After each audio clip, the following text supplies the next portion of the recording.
আসসালামু আলাইকুম শিক্ষার্থীরা, আশা করি সবাই ভালো আছো। সহজে পড়া শিখিতে আমন্ত্রণ। আজকে আমরা নবম দশম শ্রেণীর বাংলা প্রথম পত্র বই থেকে কাজী নজরুল ইসলাম রচিত উপেক্ষিত শক্তির উদ্বোধন প্রবন্ধটির বহুনির্বাচনী এবং সৃজনশীল প্রশ্নের উত্তর আলোচনা করব। প্রথমেই আমরা লেখক পরিচিতিটা একটু জানব। লেখক পরিচিতি থেকে বহু নির্বাচনী প্রশ্ন হয়। কাজী নজরুল ইসলাম 11 জ্যৈষ্ঠ 1306 সালে, এটা বাংলা সাল, 24 মে 1899 খ্রিস্টাব্দে ভারতের পশ্চিমবঙ্গের বর্ধমান জেলার আসানসোল মহকুমার চুরুলিয়া গ্রামে জন্মগ্রহণ করেন। ছেলেবেলায় তিনি লেটো গানের দলে যোগ দেন। পরে বর্ধমান ও ময়মনসিংহের ত্রিশাল থানার দরিরামপুর হাই স্কুলে লেখাপড়া করেন। 1917 সালে তিনি সেনাবাহিনীর বাঙালি পল্টনে যোগ দিয়ে করাচি যান।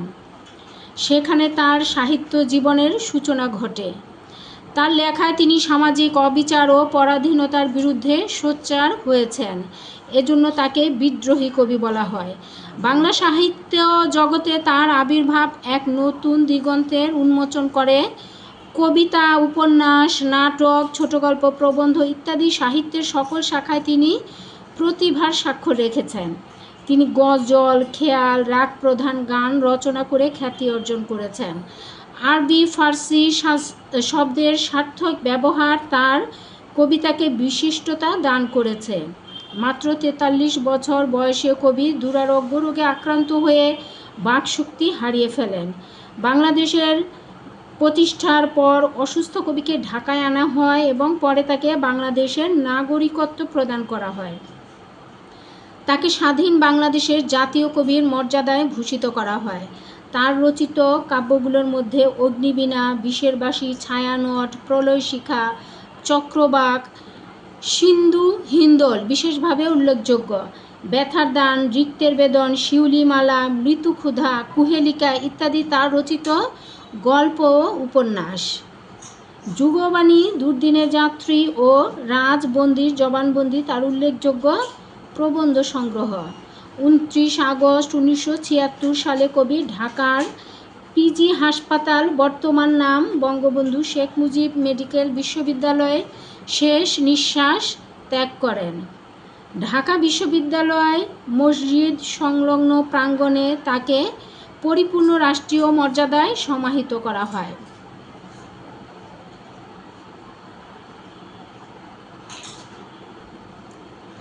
এবার আমরা বহু গুরুত্বপূর্ণ বহু নির্বাচনী প্রশ্ন পড়ব। হে মোর দুর্ভাগা দেশ, যাদের করেছ অপমান, অপমানে হতে হবে তাহাদের সবার সমান। এখানে কাদের কথা বলা হয়েছে? শ্রমজীবী মানুষের। প্রবন্ধে ছোট লোক সম্প্রদায় আমাদের দেশের কত আনা?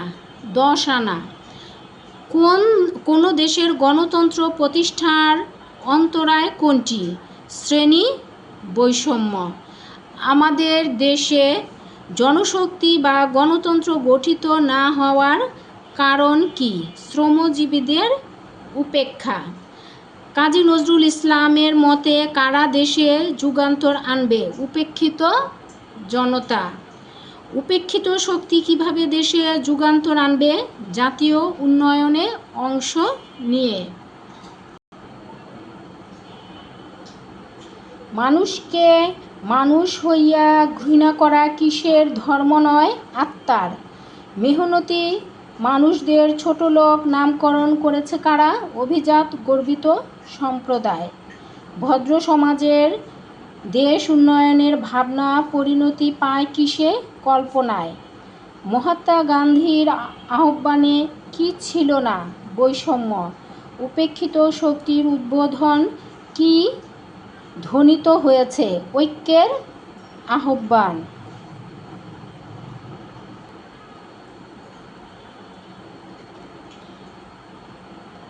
তথাকথিত ছোট লোকদের মহাত্মা গান্ধী কি বলে ডেকেছেন? ভাই। বিভেদ বৈষম্যহীন সমাজ প্রতিষ্ঠার জন্য কি জরুরি? মহাজাগরণ। প্রবন্ধটিতে বোধ জাগিয়ে তোলার বাসীকে কি বলে আখ্যায়িত করা হয়েছে? বোধনবাসী। উপেক্ষিত শব্দের অর্থ কি? তুচ্ছ। তথাকথিত ছোট লোকের অন্তর কেমন? কাঁচের ন্যায় স্বচ্ছ। কি করলে 100 বছরের চেষ্টার কাজ একদিনে সম্পন্ন হবে? জনগণের শক্তির উন্মেষ ঘটাতে পারলে। উপেক্ষিত শক্তির উদ্বোধন রচনার পটভূমি কি? অবিভক্ত ভারতবর্ষ। উপেক্ষিত শক্তির উদ্বোধন প্রবন্ধে কি ধ্বনিত হয়েছে? ঐক্যের আহ্বান। উপেক্ষিত শক্তির উদ্বোধন প্রবন্ধটি কে রচনা করেছেন? কাজী নজরুল ইসলাম।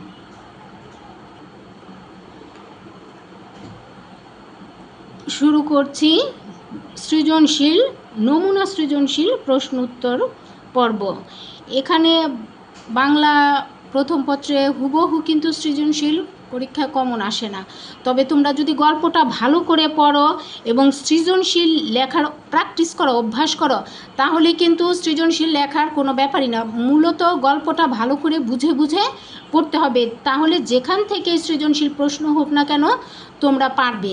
এখানে দেখো, দিনাজপুর বোর্ড 2020 সালে এসেছিল এই সৃজনশীল প্রশ্নটা, আমি তোমাদের আলোচনা করে দিচ্ছি। প্রথমে আমরা উদ্দীপকটা পড়ব। দেখিনু সেদিন রেলে কুলি বলে এক বাবু সাব, তারে ঠেলে দিল নিচে ফেলে, চোখ ফেটে এলো জল, এমনি করে কি জগৎ জুড়িয়া মার খাবে দুর্বল। এটাও কিন্তু সৃজনশীল প্রশ্ন কবিতার আকারে। এখন উদ্দীপকটিতে কি বলল সেটার আলোকে আমরা বইয়ের প্রশ্নের উত্তর আলোচনা করছি। বোধনবাসী কি? বোধনবাসী হলো বোধকে, মানুষের বোধকে জাগিয়ে তোলার বাসী। প্রশ্ন খ, দেখিবে বিশ্ব তোমাকে নমস্কার করিবে, ব্যাখ্যা করো। উপেক্ষিত মানুষদের সম্মান দিতে পারলে সারা বিশ্ব আমাদের নমস্কার করবে, এখানে সে কথাই বলা হয়েছে। কাজী নজরুল ইসলাম রচিত উপেক্ষিত শক্তির উদ্বোধন প্রবন্ধে নিচু শ্রেণীর মানুষকে সম্মান দেওয়ার কথা বলা হয়েছে, কারণ অপরকে সম্মান করলে নিজের সম্মান পাওয়া যায়। ছোট জাতের লোকদের আপন না করলে জাতীয় উন্নয়ন সম্ভব নয়। আমরা যদি কথিত চণ্ডাল ছোট লোকদের সম্মান করি, তাদের আপন করে বুকে জড়িয়ে নেই, তাদের সাথে একাত্ম হই এবং তাদের কাছে আসি, তাহলে সারা বিশ্ব আমাদের শ্রদ্ধা জানাবে। উক্তিটির মাধ্যমে লেখক সমাজের এই উপেক্ষিত মানুষদের আপন করে নেয়ার প্রতি ইঙ্গিত দিয়েছেন। গ নম্বর প্রশ্ন, উদ্দীপকের কুলি উপেক্ষিত শক্তির উদ্বোধন প্রবন্ধে যাদের প্রতিনিধিত্ব করে তাদের সম্পর্কে আলোচনা করো। বলছে এই যে উদ্দীপকে কুলি বলছে, কুলি আমাদের এই উপেক্ষিত শক্তির উদ্বোধন প্রবন্ধের যাদের কি দেয়, যাদের নেতৃত্ব দেয়, তাদের কথাই এখানে জানতে চাওয়া হয়েছে, প্রতিনিধিত্ব করে। উদ্দীপকে কুলি উপেক্ষিত শক্তি উদ্বোধন প্রবন্ধে উল্লিখিত উপেক্ষিত মানুষদের প্রতিনিধিত্ব করে। কাজী নজরুল ইসলাম তার উপেক্ষিত শক্তির উদ্বোধন প্রবন্ধে সমাজের উপেক্ষিত মানুষের অসহায়ত্বের দিকটি তুলে ধরেছেন। যাদের অন্তর কাচের মতো স্বচ্ছ, যাদের কর্মস্পৃহা দেশের মানুষের জন্য জরুরি, তাদের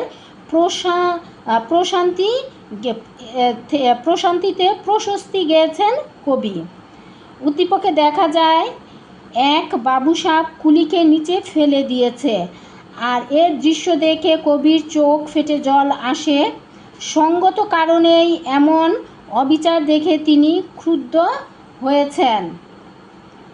আলোচ্য রচনায় উপেক্ষিত শক্তির প্রতি তথাকথিত ভদ্রলোক সম্প্রদায়ের অবহেলার এ দিকটি প্রকাশ পেয়েছে। অন্তঃশ্রেণীর এসব মানুষ সমাজের প্রগতি এবং উন্নতিতে সর্বোচ্চ অবদান রাখলেও তাদের কথা সমাজের উঁচু শ্রেণীর কেউ মনে রাখে না। তারাই সবচেয়ে বেশি উপেক্ষিত ও অবহেলিত। সে বিবেচনায় উপেক্ষিত শক্তির স্বরূপ উন্মোচিত হওয়ায় এ দিকটি উদ্দীপকে প্রস্ফুটিত হয়েছে।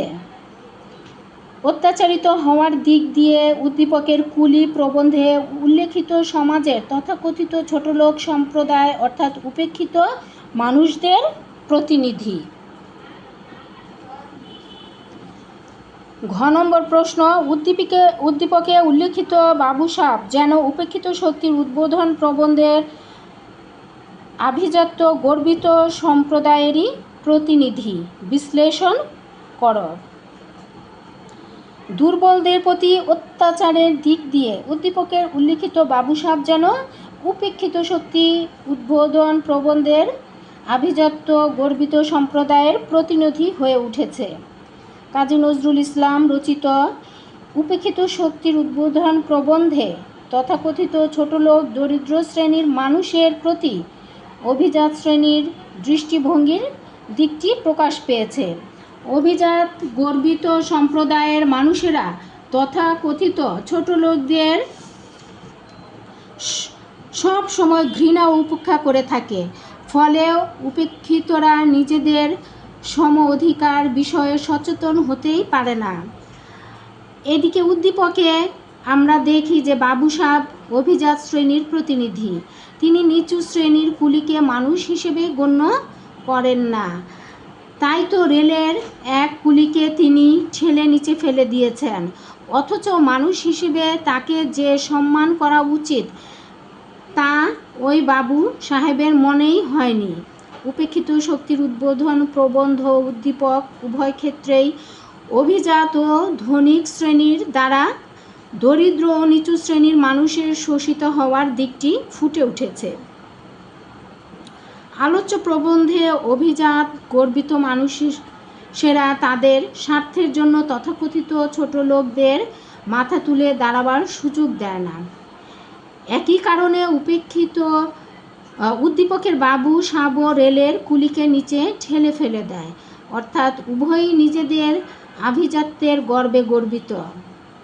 তাই প্রশ্নোক্ত মন্তব্যটি যথার্থ বলা যায়। প্রবন্ধে উল্লেখিত তথাকথিত ভদ্র সমাজের যে অমানবিক বৈশিষ্ট্য ফুটে উঠেছে তা উদ্দীপকের বাবুসাপ চরিত্রে প্রকাশ পেয়েছে, তা আমরা নিঃসন্দেহে বলতে পারি।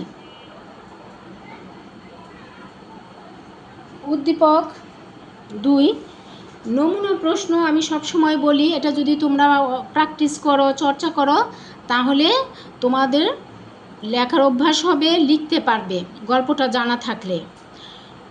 উদ্দীপক, মিজান সাহেব পৌরসভার চেয়ারম্যান এবং জনদরদি নেতা। সমাজের উঁচুতলার মানুষের চেয়ে নিচু শ্রেণীর মানুষের সঙ্গে তার চলাফেরা বেশি। তাদের সুখ দুঃখের তিনি সঙ্গী। তাদের সঙ্গে কাঁধে কাঁধ মিলিয়ে রাস্তা সংস্কার এবং নর্দমা পরিষ্কারের কাজ করেন। তিনি বলেন, এরাই আমার আসল শক্তি। উদ্দীপকের আলোকের প্রশ্নগুলো আমরা দেখি। ক, দুর্দিনের যাত্রী কোন ধরনের গ্রন্থ? দুর্দিনের যাত্রী একটি প্রবন্ধ গ্রন্থ, নজরুল রচিত। দেশের অধিবাসী লইয়াই তো দেশ এবং ব্যক্তির সমষ্টি তো জাতি, বুঝিয়ে লেখ। দেশের সকল অধিবাসী তথা সকল ব্যক্তির সমন্বয়ই দেশ ও জাতির আসল শক্তি। প্রশ্নোক্ত বাক্যটি দ্বারা একথাই বোঝানো হয়েছে। দেশের 10 আনা শক্তি নির্ভর করে যাদের উপর, আভিজাত্য গর্বিত সম্প্রদায় সেই হতভাগাদের নামকরণ করেছে ছোটলোক সম্প্রদায়। ধনী দরিদ্র উঁচু নিচু সকলের সম্মিলিত শক্তি ও প্রয়াসের দ্বারাই কেবল জাতীয় উন্নয়ন সম্ভব হয়। কেননা একটি ভূখণ্ডের সকল অধিবাসীদের সমন্বয়ে গঠিত হয় দেশ, আর একই সংস্কৃতির সকল মানুষের সমন্বয়ে গঠিত হয় জাতি। অর্থাৎ একটি দেশের সকল মানুষ সম্মিলিত শক্তির উপরই নির্ভর করে একটি দেশের অস্তিত্ব তথা সামগ্রিক উন্নয়ন, তা আমরা সবাই জানি। গ নম্বর প্রশ্ন, উদ্দীপকের মধ্যে উপেক্ষিত শক্তির উদ্বোধন যে দিকটির প্রতিফলন ঘটেছে তা ব্যাখ্যা করো। উদ্দীপকের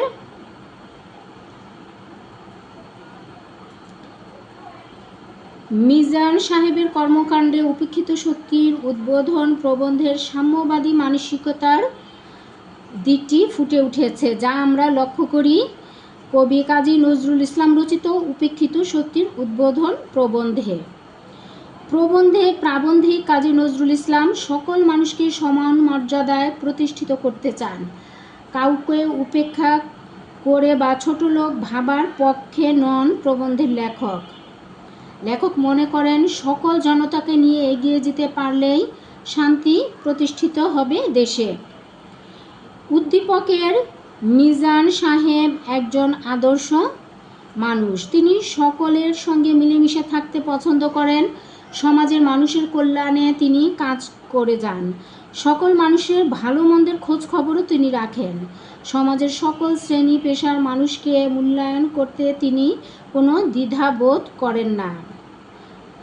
উপেক্ষিত শক্তির উদ্বোধন প্রবন্ধে লেখক এবং মিজান সাহেবের মতো এমন সাম্যবাদী মানসিকতার মানুষ সমাজে সমস্যা সমাধানে করতে এগিয়ে আসেন। লেখক মনে করেন সমাজে সবারই অবদান রয়েছে, অথচ অভিজাত ভদ্র সম্প্রদায়ের তথাকথিত ছোট লোক আখ্যা দিয়ে কিছু মানুষকে একঘরে করে রাখে। ফলে সেই মানুষগুলো হীনমন্যতায় সমাজের কল্যাণে অবদান রাখতে পারে না। উদ্দীপকের মিজান সাহেবও যেন কাঙ্ক্ষিত সেই আদর্শ সাম্যবাদী মানুষ, যার কর্মকাণ্ডে সাম্যবাদী মানসিকতার পরিচয় পাওয়া যায়। সাম্যবাদী সমাজ গঠনে সকলের এক সারিতে কাজ করে যাওয়াই লেখক এবং উদ্দীপকের চেয়ারম্যান সাহেবের উভয়েরই লক্ষ্য। সেদিক থেকে আমরা বলতে পারি যে উদ্দীপকের মধ্যে উপেক্ষিত শক্তির উদ্বোধনের সাম্যবাদী দিকটি প্রতিফলিত হয়েছে। ঘ নম্বর প্রশ্ন, এরাই আমার আসল শক্তি। উদ্দীপকের চেয়ারম্যানের এই উক্তিটি উপেক্ষিত শক্তির উদ্বোধন প্রবন্ধের আলোকে বিশ্লেষণ করো। এরাই আমাদের আসল শক্তি। উদ্দীপকের চেয়ারম্যানের উক্তিটি উপেক্ষিত শক্তির উদ্বোধন প্রবন্ধে লেখকের উপেক্ষিত মানুষের আপন করে নেয়ার ভাবনার প্রতিরূপ। উপেক্ষিত শক্তির উদ্বোধন রচনায় লেখকের সাম্যবাদী মানসিকতার বহিঃপ্রকাশ ঘটেছে। তার মতে সমাজের সর্বস্তরের মানুষ নিয়েই জনশক্তি বা গণতন্ত্র গঠিত হয়, কিন্তু আমাদের দেশে শ্রমজীবী শ্রেণীর মানুষকে অবহেলা করা হয় সব সময়ই। তারা বঞ্চিত হয় নিজেদের অধিকার থেকে। তাই বলে প্রকৃত গণতন্ত্রের স্বাদ থেকে আমরা বঞ্চিত হই। আলোচ্য রচনায় লেখক ছোট বড় উঁচু নিচু ধর্মীয় ও জাতিগত সমস্ত ধরনের বিভেদ দূর করার তাগিদ দিয়েছেন। উদ্দীপকে দেখি আমরা মিজান সাহেব একজন জনদরদী নেতা। সমাজের মানুষের কল্যাণে তিনি কাজ করেন। সব পেশার মানুষকে মূল্যায়ন করেন, কোনো দ্বিধা করেন না। উঁচু নিচু মানুষের সঙ্গে কাঁধে কাঁধ মিলিয়ে কাজ করেন। তিনি মনে করেন সমাজের আসল শক্তির উৎস এই নিচু শ্রেণীর মানুষরাই। আলোচ্য প্রবন্ধে লেখকও একই রকম মনোভাব ব্যক্ত করেছেন। উপেক্ষিত শক্তির উদ্বোধন রচনায় লেখক সব রকম শ্রেণী বিভেদের অবসান কামনা করেছেন, শ্রমজীবী মানুষের প্রাপ্য সম্মান কামনা করেছেন। তিনি মনে করেন বোধনবাসীর সুর একদিন বেজে উঠবেই, মানুষের সাথে মানুষের সম্পর্ক হবে নির্মল সুন্দর।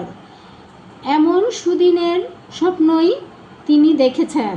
উদ্দীপকের চেয়ারম্যান সাহেবেও উক্তিতে তারই বাস্তবায়ন লক্ষ্য করি আমরা। তাই বলা যায় চেয়ারম্যান সাহেবের উক্তিটি আলোচ্য প্রবন্ধের লেখকের ভাবনাকেই ধারণ করেছে। প্রাবন্ধিক এবং চেয়ারম্যান উভয়ই একে অন্যের প্রতিচ্ছবি স্বরূপ। তারা দেশের উন্নয়নে, দেশকে সাম্য অবস্থানে কাজ করতে সমান প্রতিজ্ঞাবদ্ধ। সৃজনশীল প্রশ্ন এই যে আমরা পড়ছি, এটা কিন্তু হুবহু আসে না, আবার চলেও আসতে পারে, কারণ একটা প্রশ্নই অনেক সময় অনেক রকম ঘুরিয়ে ফিরিয়ে প্যাচ দিয়ে আসে। এর আগে আমরা অনেকবার সেটা দেখেছি। তোমরা ভালো করে গল্পটা সবাই ভালো করে পড়বে, বুঝে বুঝে পড়লে সৃজনশীল প্রশ্নের উত্তর লেখা কোনো ব্যাপারই না। শেষ করছি আজকের ক্লাস। সবাই সহজে পড়া শিখিস পাশে থেকে সহজে পড়া শিখিকে সাবস্ক্রাইব করো, বন্ধুদের মাঝে শেয়ার করো, লাইক দিও। ধন্যবাদ সবাইকে। আসসালামু আলাইকুম।